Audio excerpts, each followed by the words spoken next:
All right, good morning, everybody. It's Wednesday morning's edition of Ask the Master Auto Technician, and we've talked about suspensions this week, about greasing cars, and I think we talked about that, and among other things we've talked about. But being proactive goes a long way in making your car last a long time.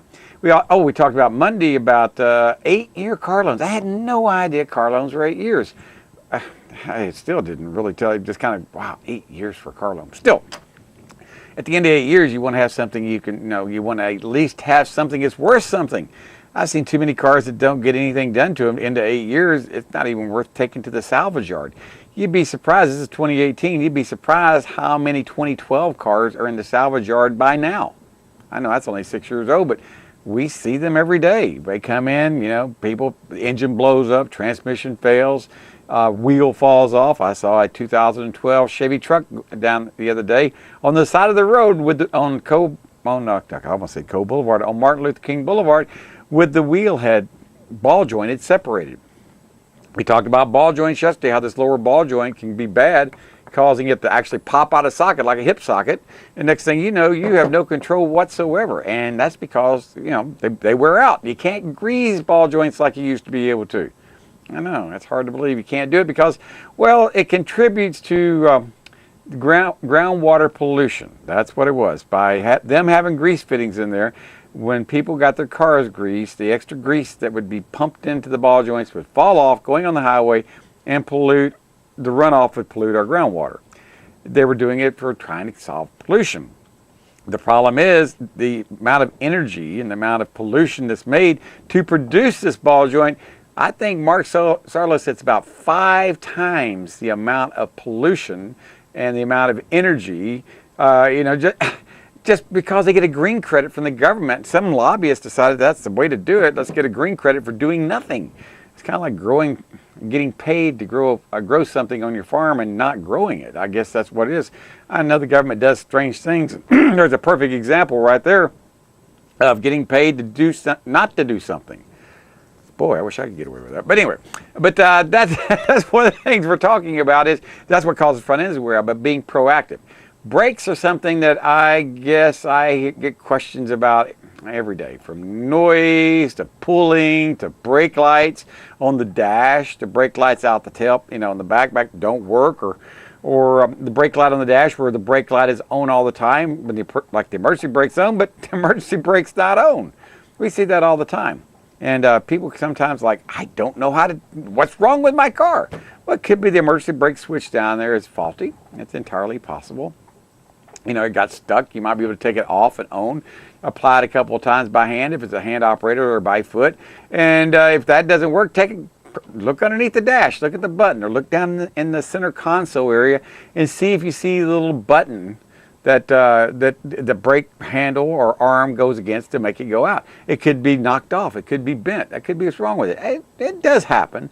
But the most common reason you have a brake light on your dash without anything wrong, quote, with your brakes, the brakes stop normally, they don't pull left or pull right, is low brake fluid. That's because the brake fluid drops in the reservoir as the brake pads wear. That's just one of those things that happen, And so when the light comes on, if you see that doesn't necessarily mean you've got, quote, dangerous brakes. Red lights on the dash should mean don't drive the car. If your engine light, your oil light, it's not yellow, is it? It's red. There's a reason. Don't drive with a red oil light. That means you'll burn your engine up. Well, your brake light, you have 2 brake lights, one for ABS, which is yellow, and the hydraulic system, which is red on the brakes. If the hydraulic system red light is on, it's saying caution, do not drive. That's what that usually means. If you get in the car and gently push the brake pedal and cautiously, it seems like it's working, I would recommend that you get it looked at as soon as possible if you got a brake pedal.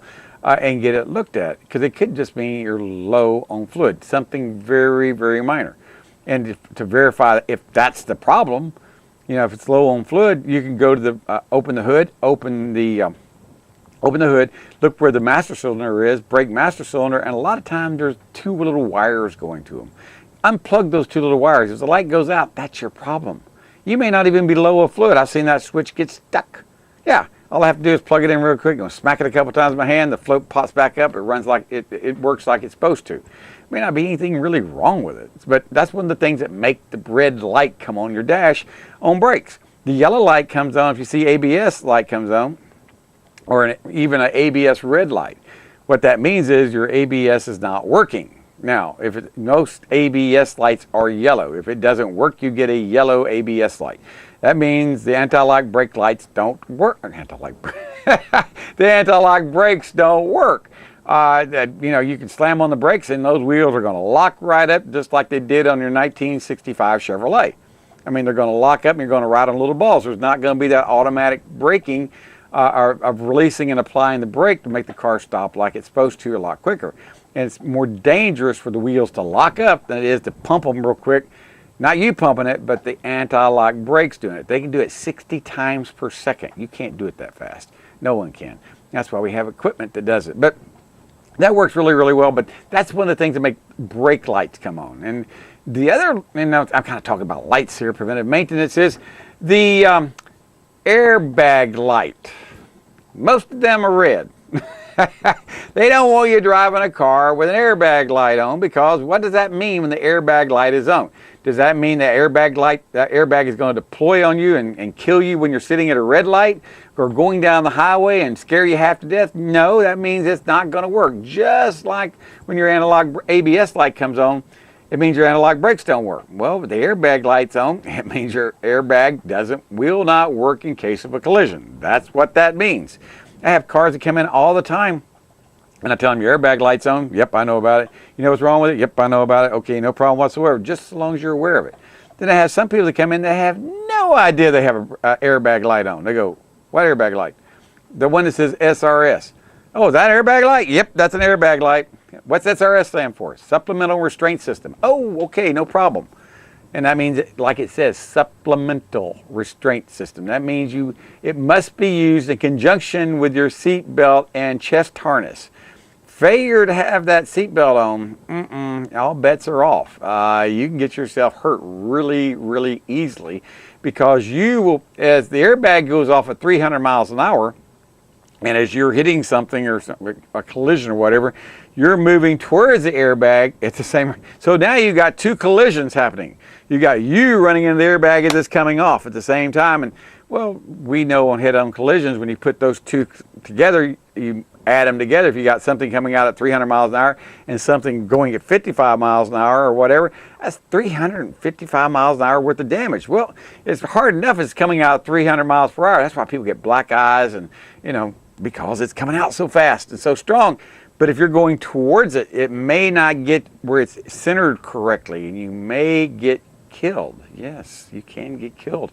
Not trying to be, Nancy Debbie Downer, but it's just, that's why they say it's supplemental restraint system. So we've covered a couple lights here: the ABS light, the brake light, and the airbag light. Now, those are ones that, well, people drive all the time, and I kind of fuss at them because these are safety concerns. I mean, these are things that can get you killed.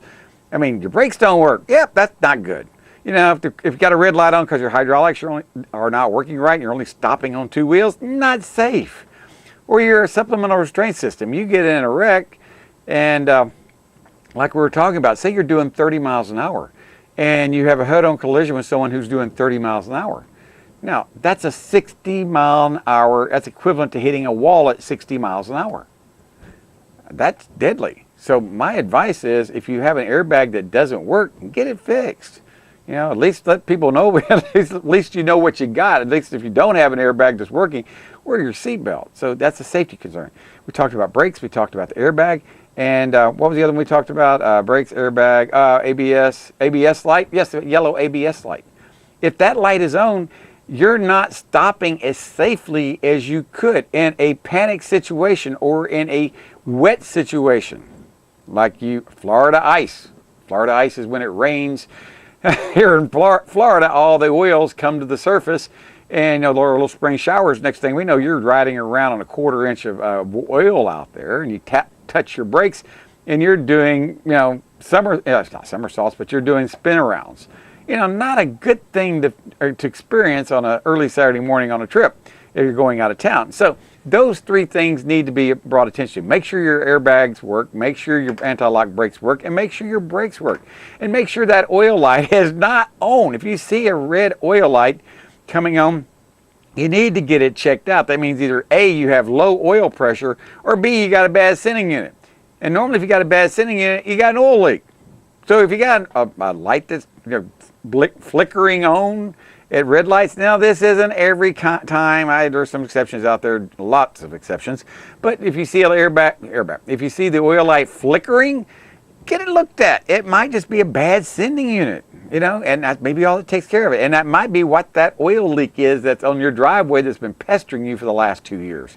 You'd be surprised how many times oil sending units, that's a high pressure oil leak too, by the way. It's not what we call a splash, or this is high pressure. We're talking about when you first crank it up, you can have anywhere from 70 to 100 pounds of pressure on it, and when it's idling, when it's hot, around 15 to 25 pounds of pressure on it. So there's always pressure when the car is running. So it's always leaking. Now you may not see it because it's got a wire on there with a weatherproof packing, and sometimes I've actually seen it where that oil will migrate through the wire all the way to wherever it goes to. And a lot of times they go to the dash. Some of those go to the dash. The sending unit goes to the dash. Some of them go to the computer. Depends on where it goes. I've seen it actually on engine coolant temp sensors where it does the same thing on antifreeze, where the antifreeze wicks its way all the way to the computer and literally drowns the computer in antifreeze. That's right. It does happen. So if you're losing coolant, you're losing fluid, anything, you need to figure out why. I got a lady coming by today, says 2 months ago we put a little mark on her reservoir where her level was. Well, in 2 months time it's down a ½ inch. She's concerned about it. Okay, and what can be happening is it can actually be wicking out the hoses. When a car gets older, the hoses are cracked on the inside. The water will come out. Antifreeze will remain. If you check it, a lot of times you'll find a concentrated amount of antifreeze. Instead of it being a 50-50, you'll find it be 60-40. Well, how did it get concentrated? That's because the water, the distilled water, wicks out and evaporates, leaving antifreeze or ethylene glycol, causing a higher concentration. That is how you get 60-40 or even 70-30. I see that quite often when cars get a little age on them. I see that. And some people say, well, more antifreeze the better. Yeah, not necessarily. Too much antifreeze will cause the car to run hot. That's right.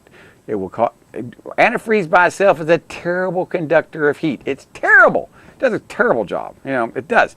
But water by itself is a great conductor of heat, but it's terrible on engine. So you got terrible this way, terrible this way. So combined forces of water, distilled water, not anything else, and coolant, get a 50-50 mixture, and guess what you got? You've got coolant to get rid of heat, to make sure it doesn't destroy the metal, does a great job of keeping the car engine cool, does like it's supposed to do, lubricates the water pump impeller and all the little seals inside there, does a great job of keeping that from burning up, does a great job on making sure the thermostat works like it's supposed to, coats all the metal or chemically changes it depending on the type of antifreeze you have. All these things are done by coolant and water and antifreeze mixed together. Hey, this is James Morris. I could talk for hours about this. If you got a car question, you're going to have to call me and let me know about it at 850-763-0555 Monday through Friday from 6 to 6:30. Karen Schoen's calling, and she has a show every Tuesday night on the radio, and we'll be right back, and we're going to talk about her show from last night. We'll be right back.